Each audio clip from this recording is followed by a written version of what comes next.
পিতামাতার হক আগে না সন্তানের হক আগে? বলুন তো। না, সন্তানের হক আগে। মানুষ কি আগে সন্তান হয় না আগে পিতামাতা হয়? আপনি দুনিয়াতে আগে পিতামাতা হয়ে এসেছেন না আগে সন্তান হয়ে এসেছেন? সন্তান হয়ে এসেছে। তাহলে সন্তান আগে পিতামাতা পরে, সুতরাং সন্তানের হক আগে পিতামাতার হক পরে। আগে আমার সন্তান হবে, আমার সন্তান হলে আমি বাবা হব। সন্তান আমার কাছে কিছু হক পাওনা আছে, এই হকগুলো আমি সন্তানকে দিতে হবে। এরপরে সন্তান যখন একসময় বড় হবে তখন আমার উপর আমার হক হবে, সন্তান তখন আমাকে হক দিবে। তাহলে সন্তানের হক আগে, পিতামাতার হক পরে। এমনি ভাবে যতগুলো বিষয় দ্বিপাক্ষিক আছে, দুই গ্রুপ আছে, সেখানে ইসলাম দুই গ্রুপকে আলাদা আলাদাভাবে তাদের হকগুলো বর্ণনা করেছে। স্বামী স্ত্রী, স্বামীরও হক আছে, স্ত্রীর হক আছে। মা বাবা, ছেলে সন্তান, মা বাবারও হক আছে, ছেলে সন্তানেরও হক আছে। ছেলে সন্তানের হক আগে।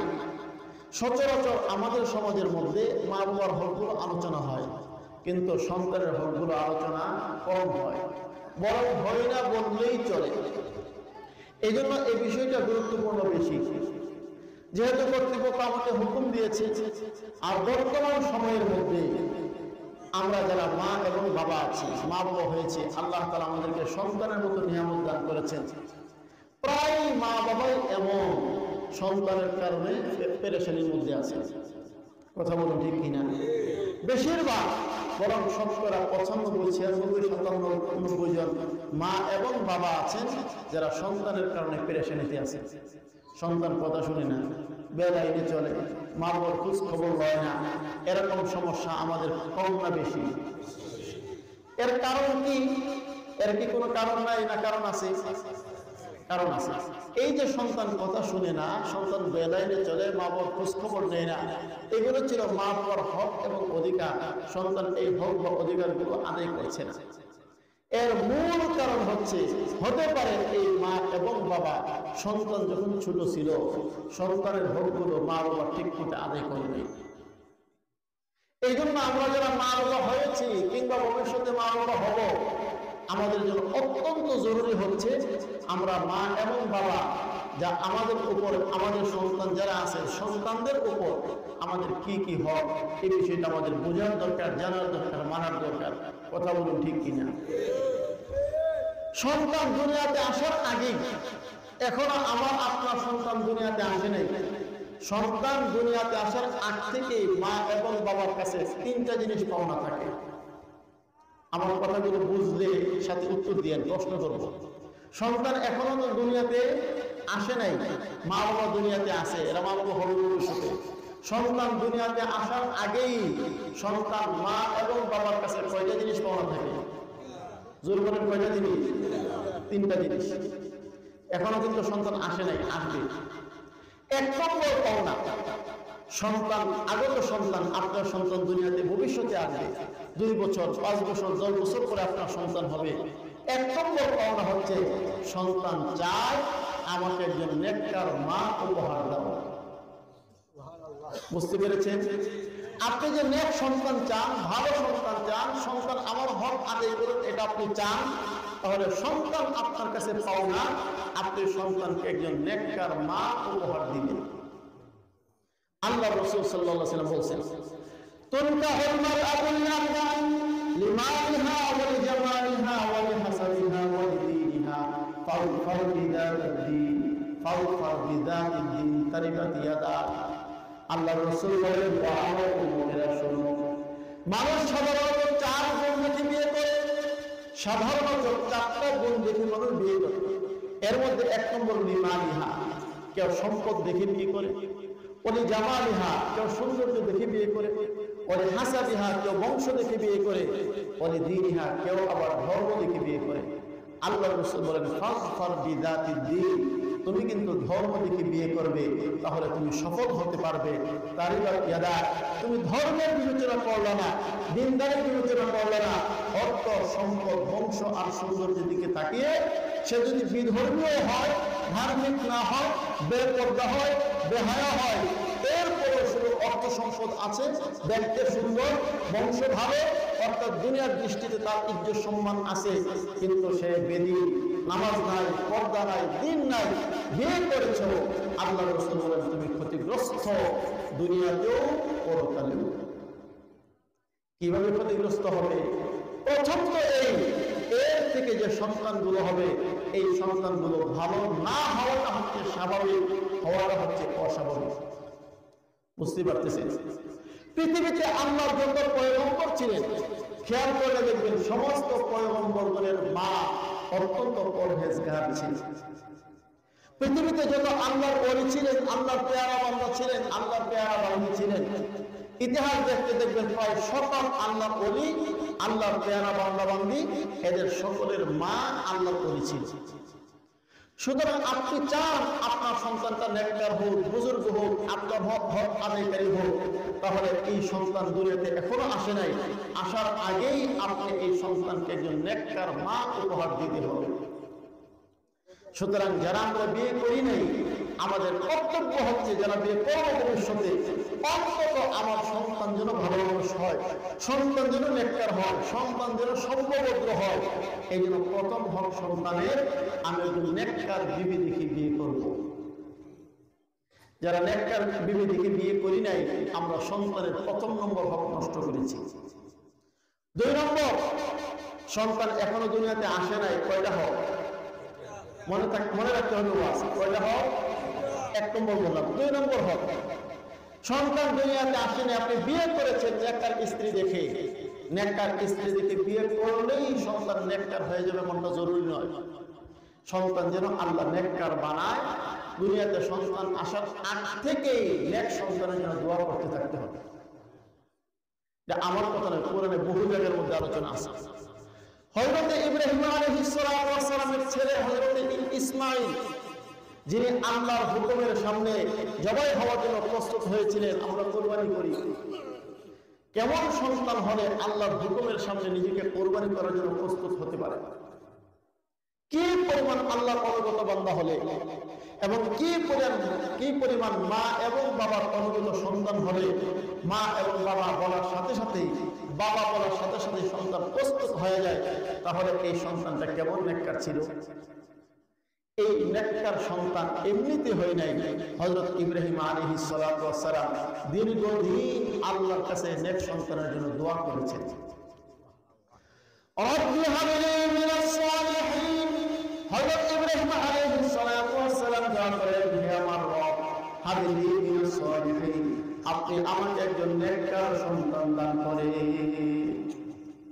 দোয়া কে করেছেন?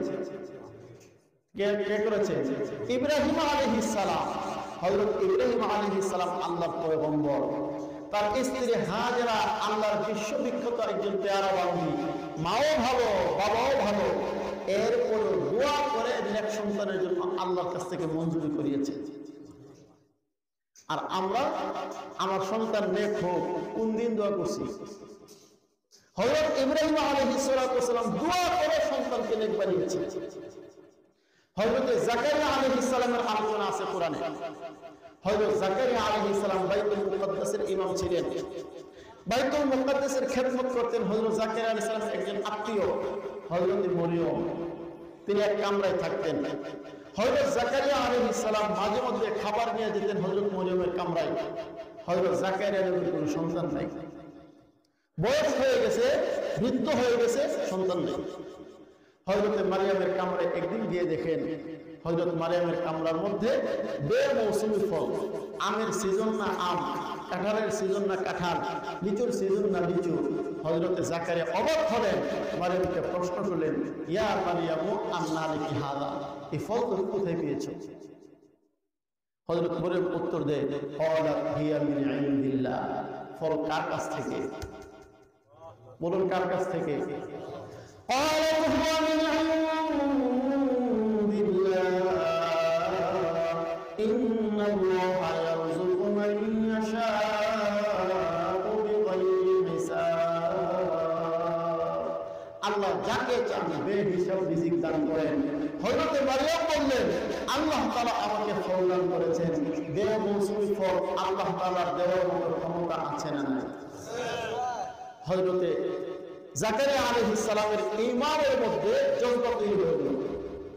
হযরত জাকারিয়া আলাইহিস সালাম সাথে সাথে ওয়াজদের মধ্যে চলে আসলেন যে হযরত মারইয়ামকে যদি আল্লাহ তাআলা বেমৌসুমি ফল দিতে পারেন, ফলের সিজন না ফল দিতে পারেন, হযরত জাকারিয়া আলাইহিস সালাম ভাবলেন আমি বৃদ্ধ হয়ে গেছি, এ বয়সে আমার সন্তান হওয়ার সিজন না, কিন্তু যেই আল্লাহ মারইয়ামকে বেমৌসুমি ফল দিতে পারেন সেই আল্লাহ আমার মতো বৃদ্ধকে সন্তান হওয়ার বয়স নাই, বে বয়সেও আল্লাহ চাইলে সন্তান দিতে পারে।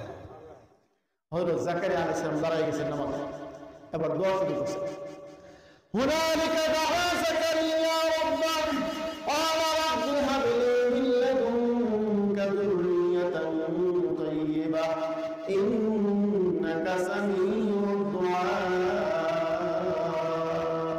হযরত জাকারিয়া আলাইহিস সালাম নামাজে দাঁড়ায় গেলেন, দোয়া করতে শুরু করলেন, রব্বি হাব লি মিন লাদুনকা যুররিয়াতান তাইয়্যিবাহ, হে আমার রব আপনার পক্ষ থেকে একজন সুসন্তান আমাকে দান করুন। কে দোয়া করেছেন? শুধু সন্তানের দোয়া করেছেন না নেক সন্তানের?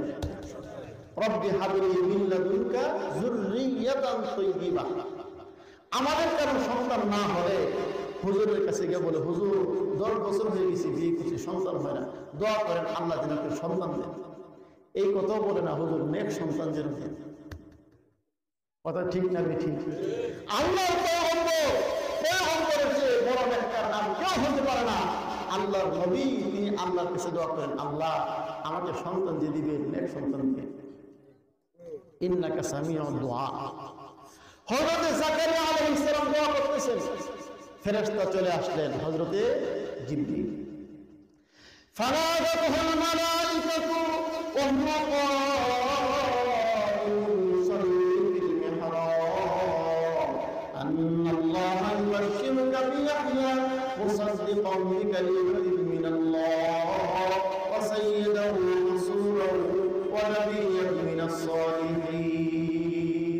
হযরত জাকারিয়া আলাইহিস সালাম দোয়া করেন, এই ফাঁকে হযরত জিবরিল আসতেন, এসে বলেন, হে আল্লাহর পয়গম্বর জাকারিয়া, আল্লাহ আমাকে পাঠিয়েছেন আপনাকে সুসংবাদ দেওয়ার জন্য। আল্লাহ আপনাকে একজন সন্তান দান করবেন, সন্তানের নাম আল্লাহই রেখেছেন, সন্তানের নাম হবে ইয়াহইয়া। কি নাম হবে? এবং এই সন্তানের কতগুলো গুণ হবে, সন্তান এখনো আসে নাই, আল্লাহ গুণ বর্ণনা করছেন। মুসাদ্দিকান বিকালিমাতিন মিনাল্লাহ ওয়া সাইয়্যিদা ওয়া হাসুরা ওয়া নাবিয়্যান মিনাস সালিহিন। এই গুণগুলোর ব্যাখ্যা দিতে কোনো সময় লাগবে। আমার শেষ গুণটা বলা উদ্দেশ্য, ওয়া নাবিয়্যান মিনাস সালিহিন, নেককার নবী তিনি হবেন। তাহলে নেক সন্তান অটোমেটিক পাওয়া যায় নাকি আল্লাহর পক্ষ থেকে পাইতে হয়? আল্লাহর পক্ষ থেকে। আল্লাহর পক্ষ থেকে পাওয়ার জন্য সমস্ত নবীগণ সন্তানের জন্য দোয়া করেছেন। বিশেষত এই 2 নবীর কথা আল্লাহ কোরআনে উল্লেখ করেছেন, তারা নেক সন্তান পাওয়ার জন্য আল্লাহর কাছে দোয়া করেছে। সন্তানকে আসছে না আগ থেকে দোয়া শুরু করছে? আসার পরে না আসার আগ থেকে? তাহলে নেক সন্তান পাওয়ার জন্য, সন্তান এখনো আসে না, সন্তান আপনার কাছে পাও না, কয়টা? 3টা। কয়টা? 1 নম্বর নেক স্ত্রী, 2 নম্বর সন্তান আসার আগ থেকে আল্লাহর কাছে চোখের পানি ফেলে দোয়া করতে হবে, আল্লাহ আমাকে কিন্তু নেক সন্তান দিয়ে, আমাকে কিন্তু নেক সন্তান দিয়ে, আমাকে কিন্তু নেক সন্তান দিয়ে। কয়টা বললাম? 2টা বললাম। 3 নম্বর তিরমিজি শরীফের হাদিস, স্বামী স্ত্রী মেলামেশার সময় একটা দোয়া আছে। আল্লাহ রাসূল বলেন, ইযা আতা আহাদুকুম আহলাহু, যখন তোমাদের কেউ তার স্ত্রীর সাথে মেলামেশা করতে যায়, ফায়াকুল, তখন বলে, বিসমিল্লাহ আল্লাহুম্মা জান্নিবিনাশ শাইতান ওয়া জান্নিবিশ শাইতানা মিম্মা রাযাকতানা। আয় আল্লাহ, আমাদেরকে শয়তান থেকে হেফাজত করেন, আমাদের পরবর্তী প্রজন্ম যে সন্তান হবে এই সন্তানকে শয়তান থেকে হেফাজত করেন। আল্লাহ রাসূল এই দোয়া পড়ার পর স্বামী স্ত্রী যদি মিলিত হয়, ফারুজিকা ওয়ালাদান, আল্লাহ রাসূল বলেন এরপরে যদি সন্তান হয়, লাম ইয়াদুররুহু শাইতান, শয়তান আর কোনো ক্ষতি করতে পারে না, এই সন্তানটা নেক হবে ইনশাআল্লাহ। এবার নিজেকে প্রশ্ন করো, আমার সন্তানটা যে নষ্ট হয়ে গেল, আমার সন্তান যে আমার কথা শুনে না, আমি আমার স্ত্রীর সাথে যখন মিলিত হয়েছিলাম প্রকৃত অর্থে এই দোয়াটা কি পড়েছিলাম? যদি না বলে থাকি, আল্লাহ রাসূলের ভাষ্য মতে শয়তান সেখানে স্পর্শ করেছে, শয়তান সেখানে সুযোগ নিয়েছে। নবীজি বলেছেন দোয়া যদি পড়ে শয়তান কোনো ক্ষতি করে না। বোঝা গেল দোয়া না পড়লে শয়তান ক্ষতি করে। শয়তানের কারণে, শয়তানের স্পর্শের কারণে, শয়তানের ওয়াসওয়াসার কারণে সন্তান খারাপ হয়। শয়তানের ওয়াসওয়াসা না পাইলেই সন্তান ভালো হয়। বেশি বলার সময় নেই, শুধু ইশারা দিয়ে কথাগুলো বলে যাচ্ছে। তাহলে এই 3 কাজ হবে সন্তান দুনিয়াতে আসার আগে আগে। আল্লাহ রাব্বুল আলামিন আমাদেরকে একটা দোয়া শিক্ষা দিয়েছেন নেক স্ত্রী লাভের জন্য এবং নেক সন্তান লাভের জন্য। যারা দুনিয়াতে এখনো বিয়ে করেন নাই, সন্তানও হয় নাই, স্ত্রীও হয় নাই, তারা কি দোয়া করবে এটা আল্লাহ আমাদেরকে শিক্ষা দিয়েছেন। রব্বানা হাব লানা মিন আজওয়াজিনা ওয়া যুররিয়াতিনা কুররাতা আ'য়ুন ওয়াজআলনা লিল মুত্তাকিনা ইমামা। এই দোয়াটা পারি না অনেকে।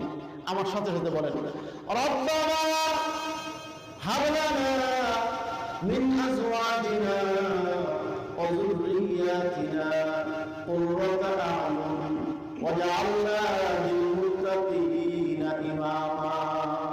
হে আমাদের রব, আপনি আমাদেরকে এমন স্ত্রী দান করেন, এমন সন্তান দান করেন, যে স্ত্রী এবং যে সন্তানের মাধ্যমে আমাদের চক্ষু শীতল হবে, আমাদের কলিজা ঠান্ডা হবে, আমাদের পরবর্তী প্রজন্ম মুত্তাকি হবে, আমরা মুত্তাকিদের ইমাম হতে পারব।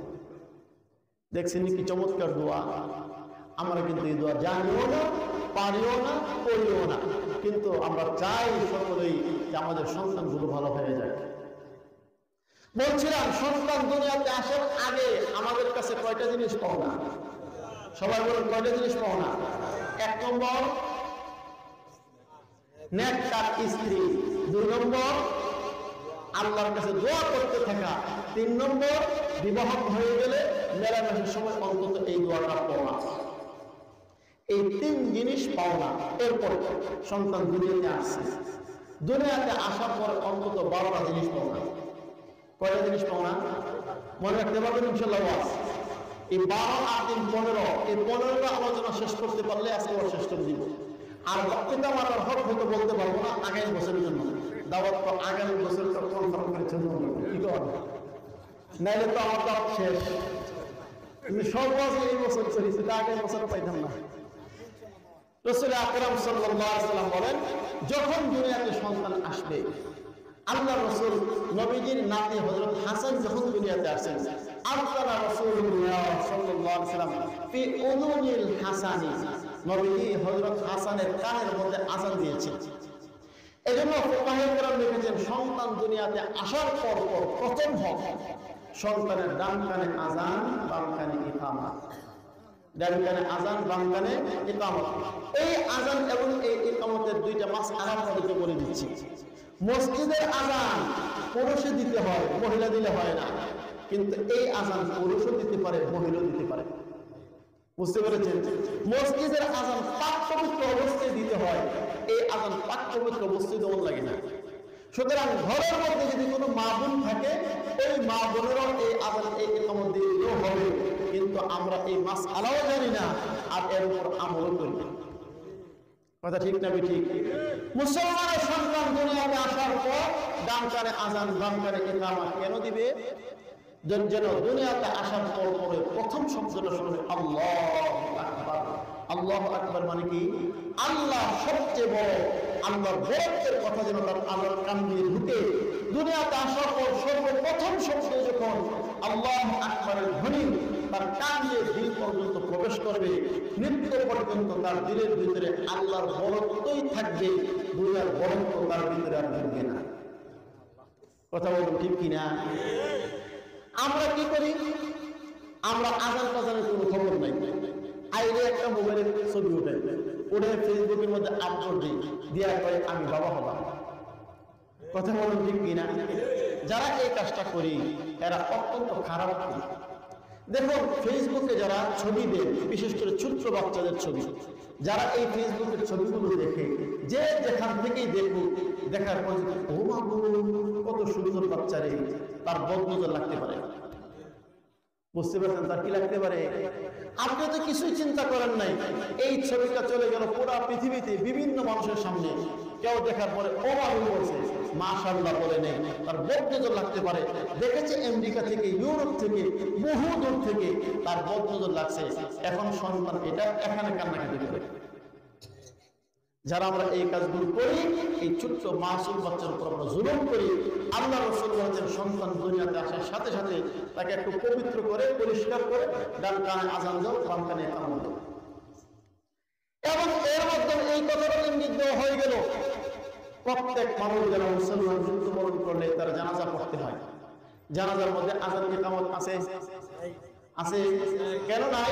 দুনিয়াতে আসার পর পরে তার আযান ইকামত হয়ে গেছে। ইকামতের পরে নামাজ দাঁড়াইতে যে পরিমাণ সময়, এদিকে ইঙ্গিত করা হলো তুমি দুনিয়াতে আসছো, তোমার আযানও হয়ে গেছে, তোমার ইকামতও হয়ে গেছে, মৃত্যুর জন্য প্রস্তুতি নেওয়া, মাঝখানে কিন্তু সময় বেশি নেই। আল্লাহ আমাদের বুঝদান করে বলে আমিন। তাহলে দুনিয়াতে আসার পর প্রথম হক হচ্ছে ডান কানে আযান, বাম কানে ইকামত। বয়স যখন বাচ্চার 7 দিন হবে, আল্লাহ রাসূল বলেন বয়স যখন 7 দিন হবে, কুল্লু গুলামিন রহিনুন বিআকিকাতিহি, প্রত্যেক মানব সন্তান ছেলে হোক মেয়ে হোক তার সাথে একটা আকিকার সম্পর্ক আছে। এই আকিকার মাধ্যমে আল্লাহ তাআলা তার বিপদ আপদকে দূর করেন। সুতরাং কুলবাহু আনহু ইয়াওমা সাবিহি, 7ম দিনে তার পক্ষ থেকে একটা পশু জবাই করা হবে। ওয়ায়ুলাকু রাসুহু, তার মাথা মুন্ডানো হবে। ওই সাম্মা, এবং তার নাম রাখা হবে। 7 দিনের দিন 3 কাজ। 7 দিনের দিন কয় কাজ? জোরে বলেন কয় কাজ? 1 নম্বর আকিকা করা, 2 নম্বর মাথা মুন্ডানো, 3 নম্বর সুন্দর একটা নাম রাখা। আকিকা করা, ছেলে হলে 2 পশু, অর্থাৎ 2টা ছাগল, ভেড়া, বকরি, দুম্বা যাই করেন, আর মেয়ে হলে 1টা। ছেলে যদি হয় আর গরিব হয়, সামর্থ্য কম থাকে, 1টা দিলেও চলে। এই আকিকা 7ম দিনে করা হচ্ছে সুন্নত। সম্ভব না হলে কোনো কারণবশত 14তম দিনে, সম্ভব না হলে কোনো কারণবশত 21তম দিনে, এরপরে বিলম্ব করা উচিত নয়। কিন্তু আমরা যারা মুসলমানরা আছি, কয়জন আছি সঠিক সময়ে আমরা আমাদের সন্তানের আকিকা করছি? বেশিরভাগই আমরা আকিকা করিই নেই। অথচ আল্লাহ রাসূল বলেছেন এই সন্তানের বিপদ আপদ দূর হয় এই আকিকার দ্বারা। আর আমাদেরকে সরকার শিক্ষা দিচ্ছে টিকা দাও, টিকা টিকা দিলে আর বাড়া মুসিবত থাকবে না, অসুখ বিসুখ হবে না, এই হবে না, সেই হবে না। নবীজি বলেছেন আকিকা করো, আকিকা করার দ্বারা বাড়া মুসিবত দূর হবে। ইসলামের টিকা নবজাতক সন্তানের, ইসলামের টিকার নাম হচ্ছে আকিকা। আর এনজিওরা আমাদেরকে টিকা দিচ্ছে, কিসের টিকা? আল্লাহ জানে কি টিকা দিচ্ছে। আজ থেকে 20 বছর 30 বছর আগে একজন মা 7, 8, 10, 12, 15টা পর্যন্ত সন্তান দিতে পারত। তার কোনো সিজার মিজার কিচ্ছু লাগতো না। এখন একটাই কন্যা বাইর করতে খবর হয়। আল্লাহ জানে এই টিকার কারণে এই সমস্যা কিনা, আমরা জানি না। আমি কথা বলতে পারবো না যে আপনারা টিকা দিয়েন না, কিন্তু এতটুকু বলি আল্লাহ রাসূল সাল্লাল্লাহু আলাইহি সাল্লাম নবজাতক সন্তানের সমস্ত বিপদ আপদ, বালা মুসিবত ইত্যাদিকে দূর করার জন্য টিকার ব্যবস্থা করেছেন। এই টিকার নাম হচ্ছে আকিকা। তুযবাহু আনহু ইয়াওমা সাবিহি, 7ম দিনে আকিকা করা এটা সন্তানের পাওনা তার মা এবং বাবার কাছে। আমরা যারা সন্তানের আকিকা দেইনি, সন্তানকে এই পাওনা থেকে বঞ্চিত করেছি। এরপরে মাথা মুন্ডানো। হযরত ফাতিমা রাদিয়াল্লাহু আনহাকে নবীজি লক্ষ্য করে বলেছেন, ও ফাতিমা, হাসান জন্ম হওয়ার পরে 7 দিনের দিন নবীজি বলেন ইহলিকি রাসাহু, হাসানের মাথা মুন্ডাও। ওয়া তাসাদদাকি বিজিনাতি শারিহি ফিদ্দাতান, এবং ওজন করে যে পরিমাণ চুল হয়েছে এই পরিমাণ রূপা সজ্জা করো। তাহলে 7 দিনের দিন মাথা মুন্ডানো এবং যেই পরিমাণ চুল হয় এই পরিমাণ ওজন করে স্বর্ণ, রূপা কিংবা এর অর্থ সৎকার করে দেওয়া। ধরেন 500-1000 টাকা হবে সর্বোচ্চ, এই পরিমাণ টাকা সৎকার করে দেওয়া, এই নিয়তে যে আল্লাহ রাসূল তার নাতির ক্ষেত্রে এটা করেছেন, এর দ্বারা তার বালা মুসিবত দূর হবে। এটা হচ্ছে সন্তানের পাওনা। এরপরে ওই সাম্মা, সুন্দর নাম রাখা। সুন্দর নাম কাকে বলে মোটামুটি আপনারা সকলেই জানেন, এগুলো ব্যাখ্যা দেওয়ার সময় এখন নাই, শুধু হকগুলো বললে আমার অনেক সময় লাগবে। সুন্দর নাম অর্থাৎ এমন একটা নাম যে নামটা শুনলেই বোঝা যায় এটা মুসলমানের ঘরের সন্তান। যে নামটা শুনলে বোঝা যায় না সে মুসলমান না হিন্দু, খ্রিস্টান না বুদ্ধ, বোঝার কোনো আলামত নাই। এমন নাম সুন্দর নাম হয় যে নামটা শুনলেই বোঝা যায় এটা মুসলমান, এমন নাম হচ্ছে সুন্দর নাম। সর্বোত্তম নাম আল্লাহর সাথে মিলিয়ে রাখা, আব্দুল্লাহ, আব্দুর রহমান, আব্দুর রহিম, আব্দুল গফফার। এরপরে নবীগণের নামের সাথে মিলিয়ে রাখা, সাহাবায়ে কেরামের নামের সাথে মিলিয়ে রাখা, অন্তত সুন্দর অর্থবোধক কোন নাম রাখা, এটা সন্তানের পাওনা। এই ক্ষেত্রে সবচেয়ে উত্তম হচ্ছে কোন বিজ্ঞ আলেমের পরামর্শ নেওয়া এবং তার দেওয়া নামটা রেখে দেওয়া, এটা সর্বোত্তম। এমন আবার করেন না ফেসবুক থেকে ইন্টারনেট থেকে নাম কতটুকু চয়েস করছেন, কইরা হুজুরের কাছে নিয়ে একটা হুজুর এই নামগুলো অর্থ পেয়ে দিচ্ছে, মানে হুজুরের বিপদে বলাইছেন আর কি। গতকাল একজন ফোন দিয়ে আমার একটা হুজুর ওয়ানিয়া নামের অর্থ কি, ওয়ানিয়া এটার অর্থ বলে উনি পাইছে। আমি তো ভাই আমি এর অর্থ তো পাইছি না, তখন কালকে তো রিজিক হবে। আমি বলছি ঠিক আছে আমি দেখতে, কারণ আমি তো ব্যস্ততার কারণে এর অর্থ খুঁজে বাইর করার সময় পাইছি না। আবার ফোন দিয়েছে, আমি তো ভাই আমি এর অর্থ জানি না, তো কি করবো কম। আমি বললাম যে অর্থটা আমাকে খুঁজতে কষ্ট হইতেছে, আমার কেন বিরক্ত দিন বলছে, আমার জিজ্ঞা আমি একটা সুন্দর নাম পেয়ে দিই শেষ রেখে না, একদিন হুজুরে জ্বালাইবো, এরপর নাম রাখবো। আল্লাহ হেফাজত করবো। আপনার কষ্ট নিতেছেন আবার। বলছিলাম 7 দিনের দিন 3টা কাজ সন্তানের পাওনা সুন্নত। 1 নম্বর আকিকা করা, 2 নম্বর মাথা মুন্ডিয়ে তার চুল পরিমাণ স্বর্ণ বা সরকা করা, 3 নম্বর হচ্ছে সুন্দর একটা নাম রাখা।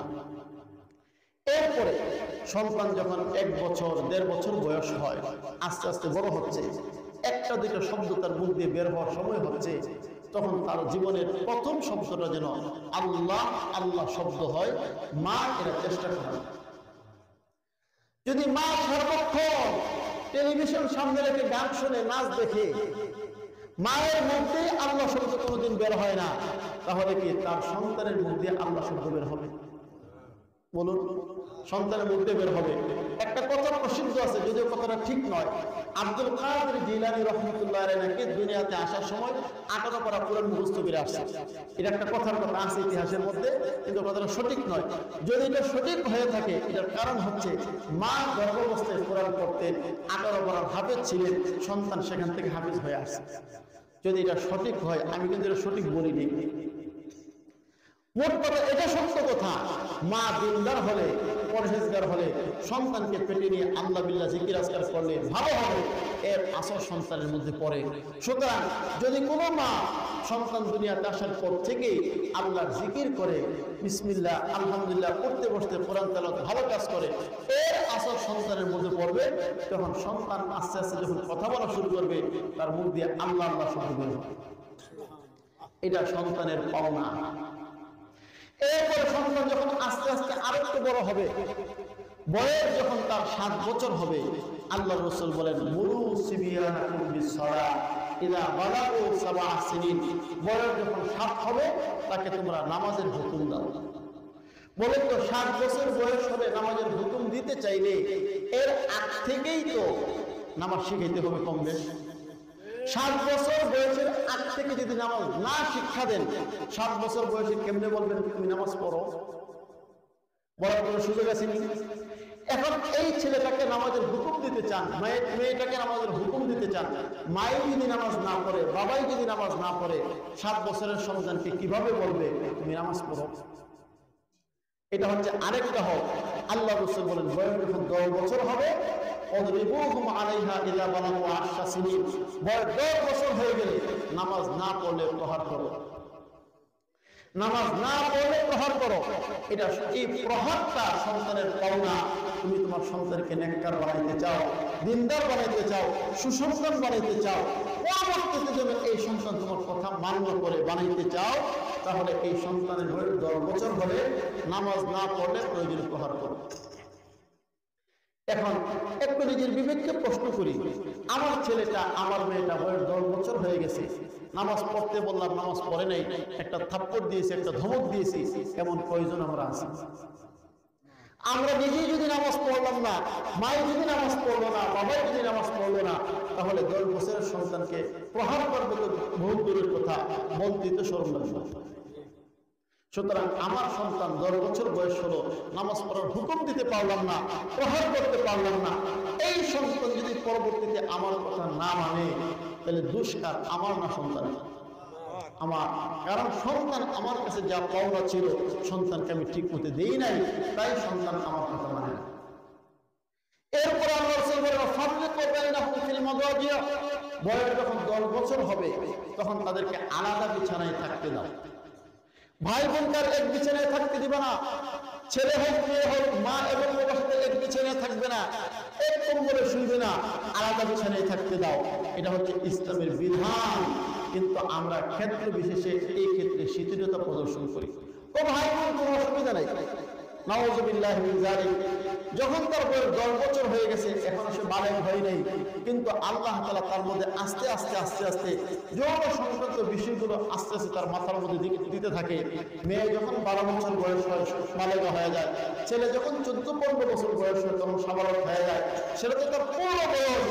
এর আগ থেকেই যদি তাকে হায়া লজ্জা শিক্ষা না দেওয়া হয়, কার সাথে শোয়া যাবে কার সাথে শোয়া যাবে না, এই পার্থক্য যদি তাকে করে দেওয়া না হয়, তাহলে যখন সে বালেগ হবে তখন তাকে শিক্ষা দেওয়া বহুত কঠিন হবে। তখন বিছানা পৃথক করলেও কোনো লাভ নাই, এর আগে হতে পারে তার চরিত্র নষ্ট হয়ে যাবে। এই কথাগুলো ব্যাখ্যা করে বোঝানোর মতো সময় নাই। অন্তত আমাদেরকে আল্লাহ তাআলা যাদের বিবেক বুদ্ধি দান করেছেন, বোঝার মতো যোগ্যতা আমাদের আছে সকলের কম বেশ। 10 বছর বয়স হলে আল্লাহ রাসূল বলেন বিছানা পৃথক করে দাও। বিছানা পৃথক করে দিলে তাদের চরিত্রের হেফাজত হবে, তারা সৎ চরিত্রবান হবে। ভাই বোনের মধ্যে নির্লজ্জ কোনো আচরণের দিকে তারা যাবে না, ভাই বোনের মধ্যে বেহায়া হওয়ার মতো কোনো কর্মকাণ্ডের দিকে যাবে না। এটা হচ্ছে সন্তানের অধিকার। এরপরে আল্লাহ রাসূল বলেন যখন সন্তান এই বয়স হচ্ছে আস্তে আস্তে, এখন সবচেয়ে গুরুত্বপূর্ণ হচ্ছে তাকে দ্বীন শিক্ষা দাও। দ্বীন শিক্ষা কি দিবে? আমি আপনাদের সামনে যে আয়াতগুলো পাঠ করেছি, এই আয়াতগুলোর মধ্যে প্রথম আয়াত ছিল হযরত লোকমান হাকিম তার সন্তানকে কতগুলো নসিহত করেছিলেন। তাফসীরের কিতাবের মধ্যে আছে লোকমান হাকিমের সন্তান ছিল কাফের। তিনি সন্তানকে সর্বপ্রথম শিক্ষা দিচ্ছেন, হে আমার কলিজার টুকরা সন্তান, সর্বপ্রথম কাজ হচ্ছে লা তুশরিক বিল্লাহ, আল্লাহর সাথে শিরিক করবে না। এখান থেকে মুফাসসিরিন কেরাম উল্লেখ করেছেন সন্তান তার মা এবং বাবার কাছে দ্বীন শিক্ষার ক্ষেত্রে প্রথম পাওনা হচ্ছে সে যেন শিরিক না করে। শিরিক কাকে বলে, তাওহীদ কাকে বলে, এই বিষয়টা সন্তানকে প্রথমে শিক্ষা দেওয়া। সন্তানকে প্রথমে কি শিক্ষা দিতে হবে? ক খ গ ঘ ABCD 1 2 3 4, নাকি শিরিক কোনটা, তাওহীদ কোনটা, কি কাজ করলে মানুষ মুশরিক হয়, কি কাজ করলে মানুষ মুওয়াহ্হিদ হয়, মুমিন হয়, কোন বিশ্বাসে মানুষ কাফের হয়ে যায়, কোন বিশ্বাসে মানুষের ঈমান নষ্ট হয়ে যায়, এই বিষয়গুলো শিক্ষা দেওয়া হচ্ছে মা এবং বাবার প্রথম দায়িত্ব। আমরা যারা বাবা হয়েছি অন্তত নিজের বিবেককে প্রশ্ন করি। আমার ছেলে আছে, আমার মেয়ে আছে, তাদের বয়স 15 বছর 20 বছর, কোনোদিন কি আমাদের সন্তানকে বসিয়ে তাওহীদ কি জিনিস, শিরিক কি জিনিস, কোনোদিন কি তাদেরকে বুঝিয়েছি? বরং আমরা যারা মা বাবা আমরা নিজেরাই তো বুঝি না কি কারণে মানুষ মুশরিক হয়ে যায়, কোন কাজগুলো শিরিক, কোন কাজগুলো বিদআত, এই কাজগুলো তো আমরা নিজেরাই বুঝি না। যখন নিজেরাই বুঝলাম না, সন্তানকে কি বুঝাবো? লোকমান হাকিম তার সন্তানকে নসিহত করছেন।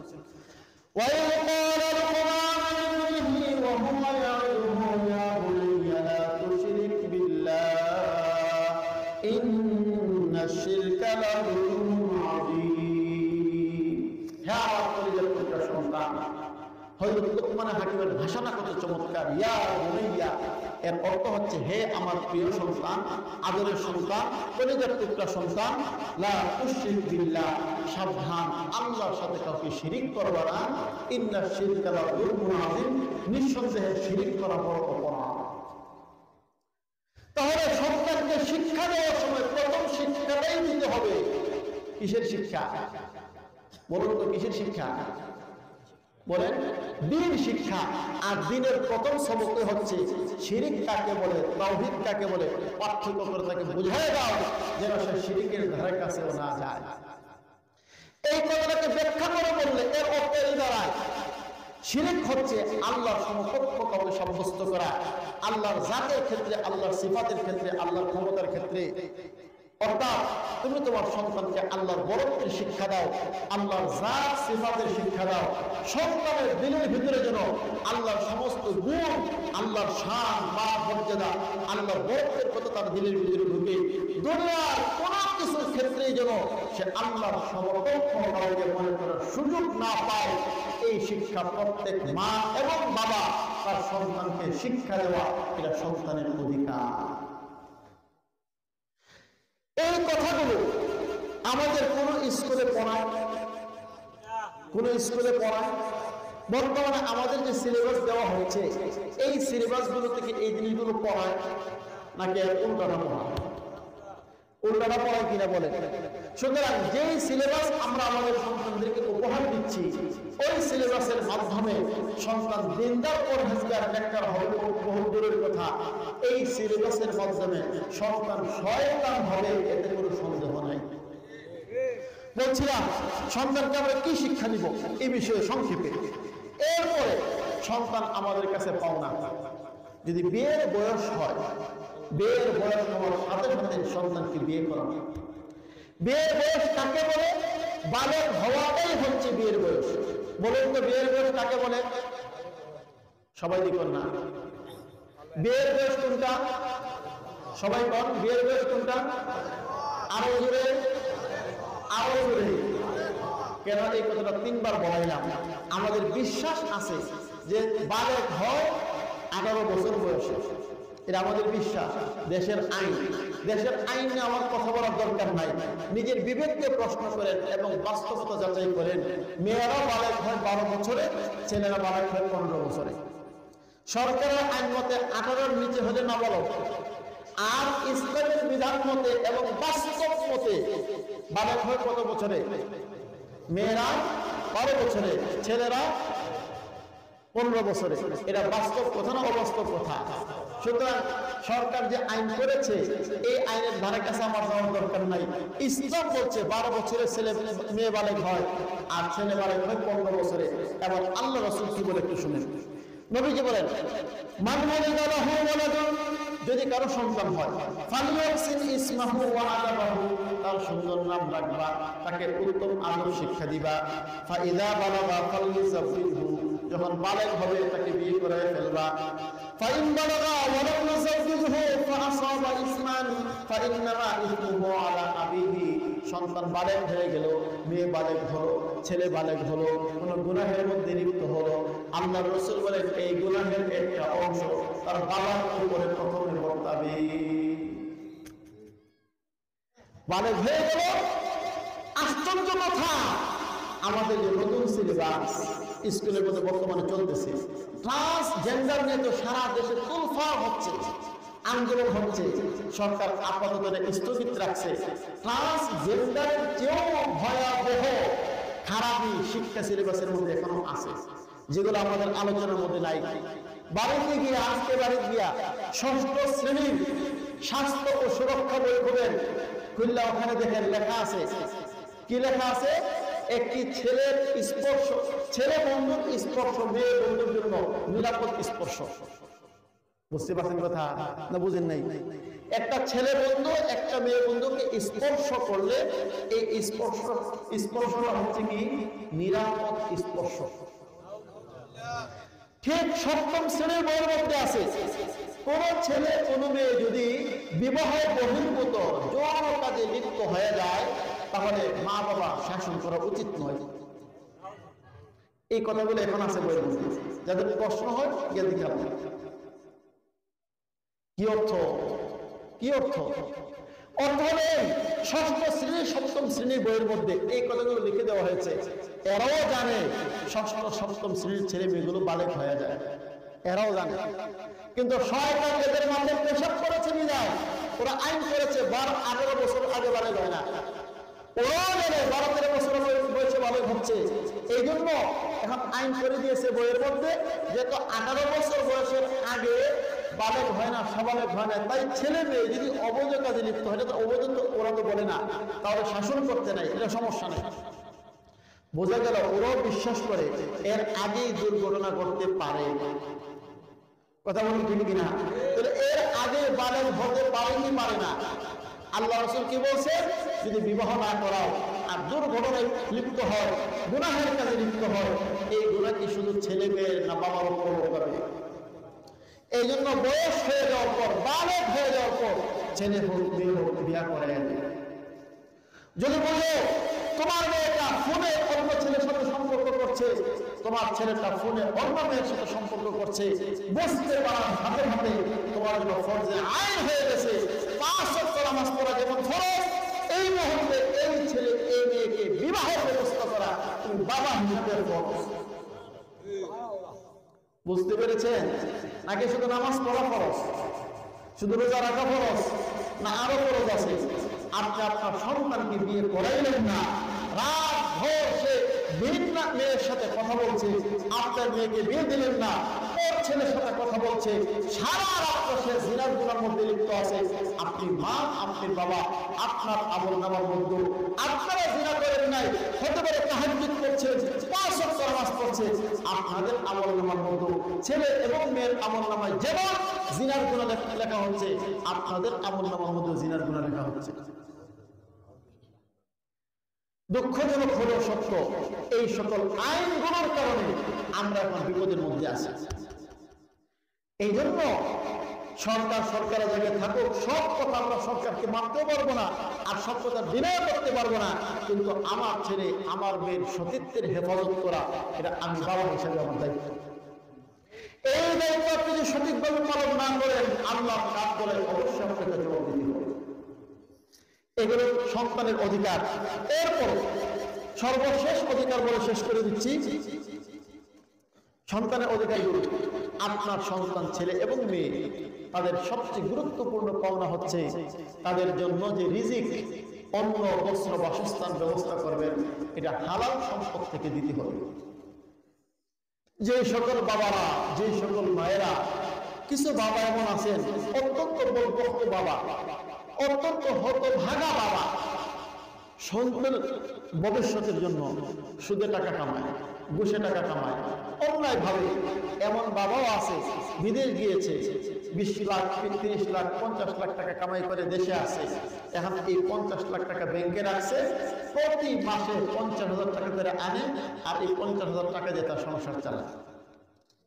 আপনাদের এলাকায় নাও থাকতে পারে না, আছে কিছু কিছু, আছে কিছু কিছু। এর যে হতভাগা বাবা পৃথিবীতে হতে পারে না, কারণ তিনি বিদেশ গিয়ে যে 50 লাখ টাকা কামাইলেন, এটা হালাল না হারাম? যদি বলেন হালাল না হারাম? হালাল।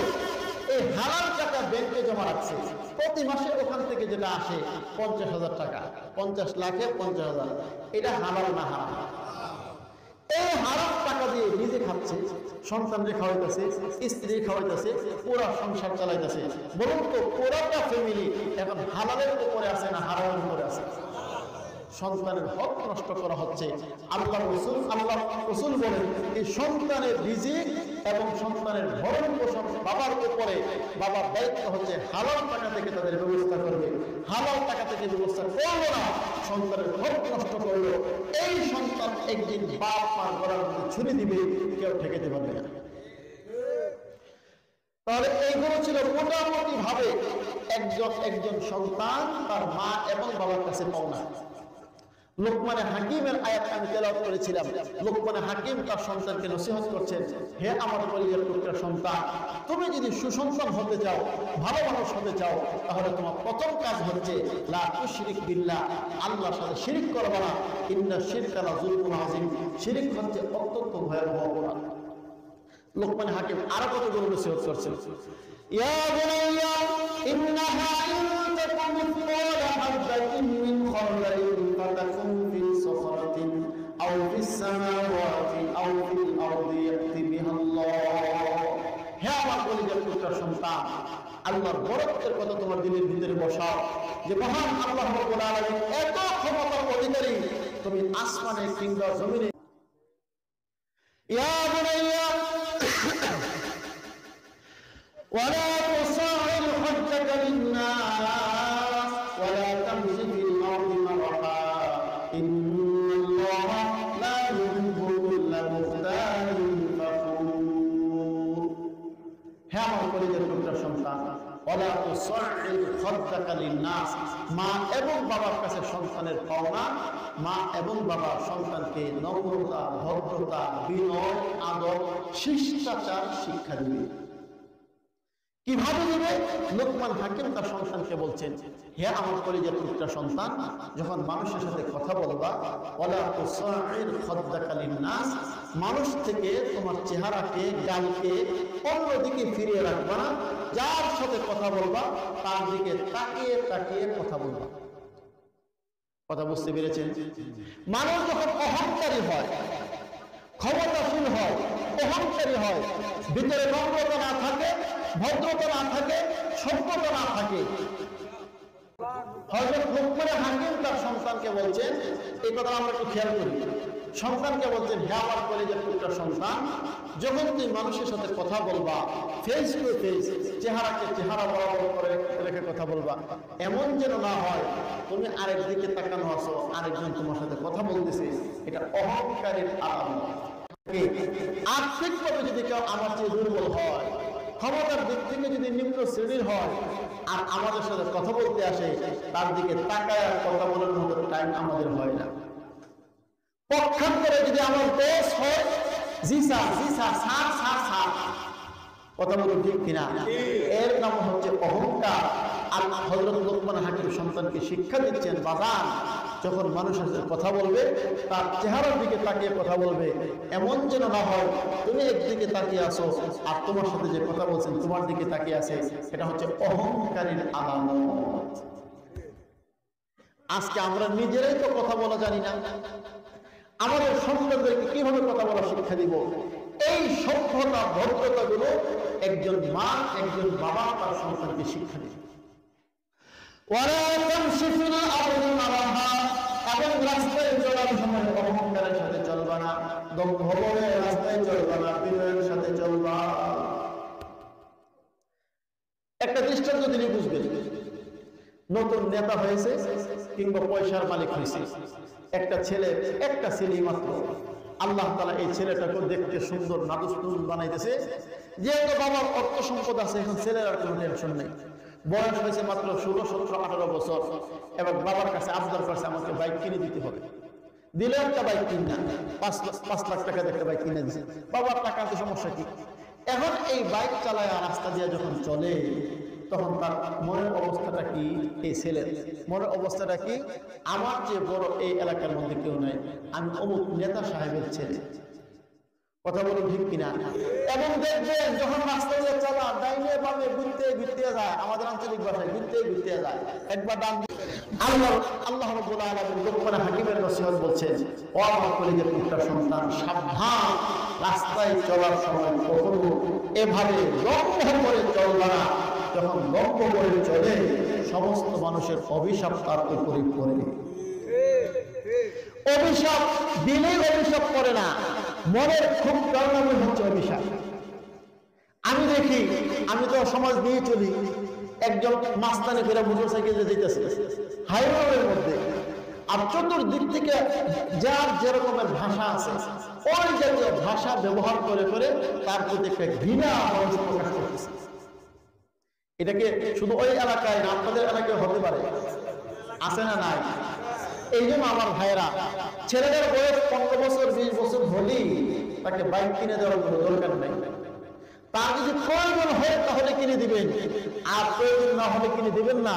আর যাদের বয়স এই বছর এরকম আছেন, আপনাদেরকে অনুরোধ করে বলি, বাবার কাছে কত কিছুর আবদার করেন, এই জাতীয় জিনিসের আবদার করেন, আপনার কি দরকার? এই ছেলেটাই দেখবেন সমস্ত মানুষের খুব একসময় জবাব হইতে হইতে হইতে হইতে একদিন কাকের নিচে গেছে। হয় না এরকম? যখন কাকের নিচে চলে গেছে, শেষ। আশপাশের মানুষ মুখে মুখে ইসরে ছেলেটা মারা গেল, আর ভিতরে ভিতরে ভালোই মরছে। আছে না নাই? তাহলে এই যে ছেলেটাকে এমন করলো, এর পিছনে কি মা বাবার কিছু না কিছু অবদান নাই? লোকমান হাকিম তার সন্তানকে নসিহত করছেন, সাবধান, ওয়ালা তামশি ফিল আরদি মারাহা, রাস্তায় চলার সময় অহংকারের সাথে চলবা না, দম্ভের সাথে চলবা না, বিনয়ের সাথে চলবা। যখন রাস্তা দিয়ে চলবে সমস্ত মানুষ যেন এমন ভাবে কথা বলে যে এই যে ছেলেটা গেল, এই দোয়া যদি কোনো সন্তান না পায়, এই সন্তান কোনোদিন সুসন্তান হবে না, ভদ্র সন্তান হবে না। এই সন্তানের বদ আসর এবং বদ প্রভাব সর্বপ্রথম তার মা এবং বাবার উপরে পড়বে। وَقَصِدْ فِي مَشْيِكَ وَغَضِضْ مِنْ صَوْتِكَ إِنَّ أَنكَرَ الْأَصْوَاتِ لَصَوْتُ الْحَمِيرِ। লোকমান হাকিম সন্তানকে বলছে, হে আমার কলেজের টুকরা সন্তান, ওয়াকসিদ ফি মাশিক, দুনিয়াতে চলার ক্ষেত্রে তুমি মধ্যম পন্থা অবলম্বন করে চলো। আল্লাহ তোমাকে অর্থ সম্পদ দান করেছে, তাই বলে বাবুগিরি করে চলার প্রয়োজন নাই, কিংবা এমন কৃপণতার সাথে চলার প্রয়োজন নাই যে মানুষ তোমাকে দেখলে ঘৃণা করে। মধ্যম পন্থায় তুমি চলো। আর মানুষের সাথে কথা বলার সময় নিম্ন আওয়াজে, ছোট্ট আওয়াজে, ভদ্র আওয়াজে কথা বলো। বিশেষ করে যখন মুরব্বী শ্রেণী হয়, বাবা হয়, মা হয়, এরকম মুরব্বী শ্রেণী যদি হয়, তাহলে এদের সাথে আওয়াজ আর একটু নিচে করে করা উচিত। আমাদের সন্তানগুলো আমরা যেভাবে তাদেরকে বড় করছি, একটু নিজের বিবেককে একটু প্রশ্ন করি, আসলে কি আমার সন্তানটা বড়দের সাথে যখন কথা বলে কোন আওয়াজে কথা বলতে হবে, এই আওয়াজটা আমি তাকে শিক্ষা দিয়েছি? কোনোদিন শিক্ষা দেই নাই। লোকমান হাকিমের এই নসিহতগুলো আল্লাহ তাআলা কিয়ামত পর্যন্ত মানব মণ্ডলী যারা মা হবে, যারা বাবা হবে, তারা তাদের সন্তানকে কি শিক্ষা দিবে, কিভাবে সন্তানকে গড়ে তুলবে, এটা লোকমান হাকিমের এই নসিহতগুলো আল্লাহ কোরআন বানিয়ে আমাদের সামনে নাজিল করে কিয়ামত পর্যন্ত মানুষের জন্য শিক্ষার ব্যবস্থা করলেন। প্রত্যেক মা এবং সন্তানকে এইভাবে আদর, শিষ্টাচার, নম্রতা, ভদ্রতা ইত্যাদি শিক্ষা দিয়ে সন্তানকে বড় করতে হবে। এগুলো হচ্ছে সন্তানের পাওনা, সর্বশেষ পাওনা।